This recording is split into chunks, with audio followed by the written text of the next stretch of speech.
예, 여러분 안녕하세요. 영마쌤 장성입니다. 오늘은 200의 산중문답과 김상용의 나무로 창을 내겠소, 이 두 작품에 대해서 같이 공부를 하도록 하겠습니다. 자, 그래서 200은 뭐 너무 유명한 중국의 시선이죠. 시선. 자, 그래서 200의 산중문답을 보시면요. 이 산 안에서 서로 묻고 대답한다 이런 뜻이죠. 산중문답. 그래서 이거는 7원의 시기 때문에 4-3으로 이렇게 끊어서 여러분이 해석을 하시면 좋겠습니다. 그래서 이 여자는 나 여자거든요. 나에게 묻는다. 나에게 하사. 어떤 일로 하가사를 꾸며주죠. 처벽산. 푸른 산에 이 처라고 하는 것은 살다는 뜻이에요. 살다. 왜 푸른 산에 사느냐라고 나에게 묻기에 소이부답.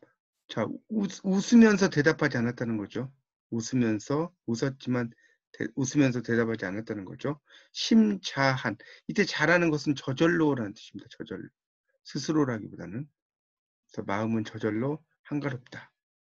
도화는 복숭아꽃이죠. 유수, 흐르는 물이죠. 복숭아꽃 흐르는 물에 묘연거. 이 묘라는 것은 아득할 묘자예요. 아득하다.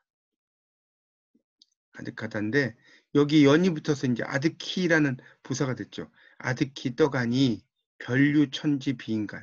천지의 인간 세상이 아니다. 이때 인간은 인간이라는 뜻이 아니라요. 인간 세상이라는 그런 뜻이 됩니다. 인간 세상. 그러니까 천지의 인간 세상이 아니다. 그러니까 아주 이상향이다. 이런 의미로 이해하시면 될 것 같습니다. 그래서 이제 200의 그 산중문답은 전원을 통해서 어떤 이상향을 노래한 그런 작품이라고 볼 수 있겠고요. 이제 이 시의 기승전결일 때 이 시의 전구와 비슷한 그런 그 복숭아꽃 물에 흘러 아득히 떠나가니 인간 세상이 아니라 별전이다. 이런 게 상당히 이제 이상향적인 어떤 세계라고 볼 수가 있겠습니다.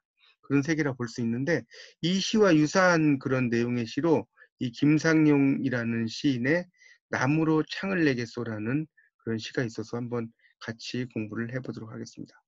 나무로 창을 내겠소. 그러니까 이 나무로 창을 내겠소라는 것은 일종의 이상향적인 어떤 그런 것이라고 이해할 수 있겠죠. 나무로 창을 내겠소는 이 남이라고 하는 것 자체가 이상향적인 어떤 그런 내용, 이런 의미로 이해하시면 될 것 같습니다. 그래서 이제 이 시를 보면요. 나무로 창을 내겠소. 밭이 한참 가리 괭이로 파고 호미론 풀을 매지요. 구름이 꼬인다 갈리 있소. 새 노래는 공으로 들으랴요 이렇게 나왔죠. 그래서 이 시에서 이제 어떤 구름이라든가 꼬인다 이런 거죠. 이거는 이제 꼬인다는 건 유혹한다는 뜻이에요. 유혹한다. 나를 유혹을 하는 것을 여기서 이제 꼬인다라고 표현한 것이고요. 그러니까 어떤 내 전원 생활에 대해서 이제 막 유혹하는 것을 이야기하겠죠. 그리고 새 노래는 공으로라는 것은 이거는 이제 공짜로라는 뜻이겠죠. 공짜로. 들으랴요. 강냉이가 이 강냉이라는 것은 옥수수라고 이제 보시면 되겠죠. 옥수수. 그래서 강냉이 옥수수가 이걸랑 이 자셔도 드셔도겠죠. 드셔도. 함께 와서 드셔도 줬소. 왜 사냐건 웃지요. 그래서 이 시는 보통 이제 여기 보면 1년이 있고 그다음에 2년이 있고 이렇게 3년이 이렇게 있습니다. 그래서 1년에서는 전원에서의 소박한 삶, 전원에서의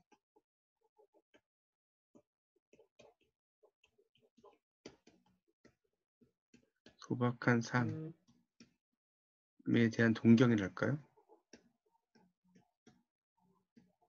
자, 이걸 쓴 거고요. 2년에서는 자연을 즐기는 거죠.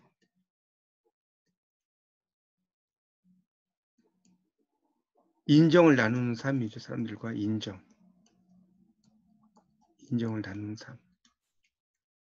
자, 이 3년에서는 삶에 대한 체념과 삶에 대한 체념과 달관 이런 것들이 이제 있다라고 볼 수가 있겠죠. 달관에. 그래서 이 작품의 주제는 어떤 평화로운 전원에서의 어떤 삶, 이런 것들을 소망하는 겁니다. 이 작품의 이제 큰 주제라고 한다면 평화로운 전원에서의 여유로운 삶, 이런 것이죠.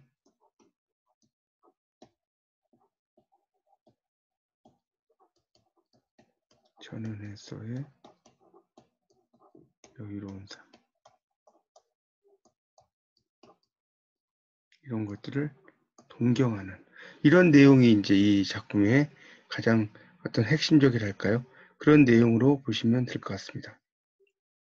그래서 자신이 어떤 내용들이 나를 유혹하고 이런 거라고 할지라도, 그러니까 여기 지금 다시 좀 이야기를 드리면 이 구름이 꼬인다라고 갈렸을 때 이 구름이라는 것은 결국은 그 뭐랄까요? 세속적인 삶,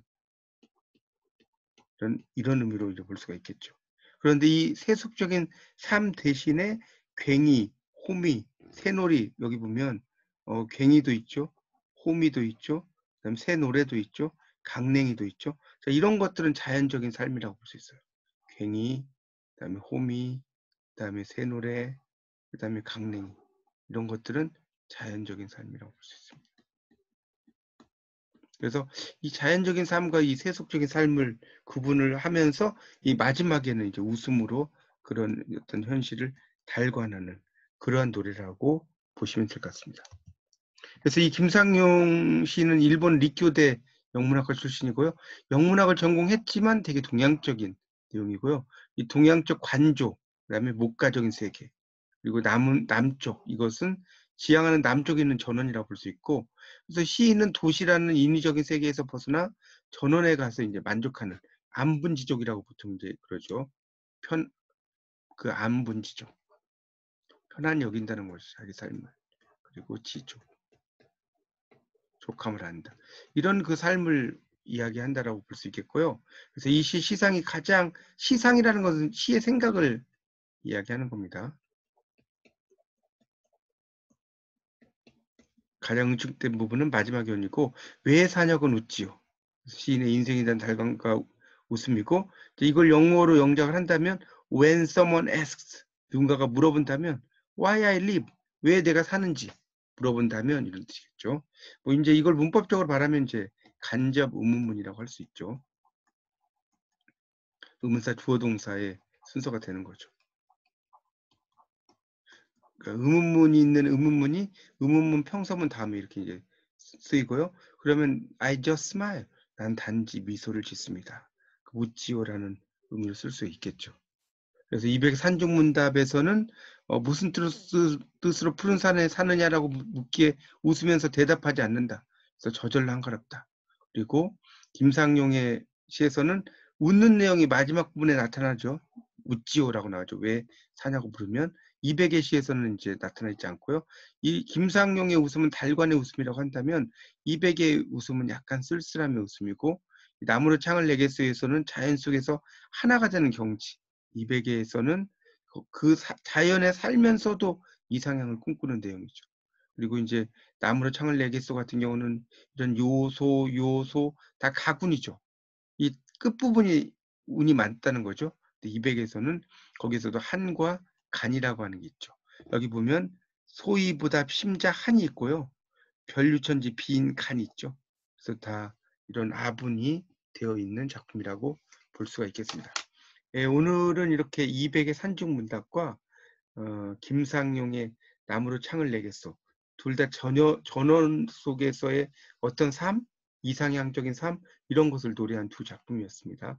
이런 두 작품을 이렇게 비교하시면서 여러분이 조금 더 여러분의 학문적인 실력이 향상되기를 바라겠습니다. 예, 이상 영마쌤 장응상이었습니다. 감사합니다.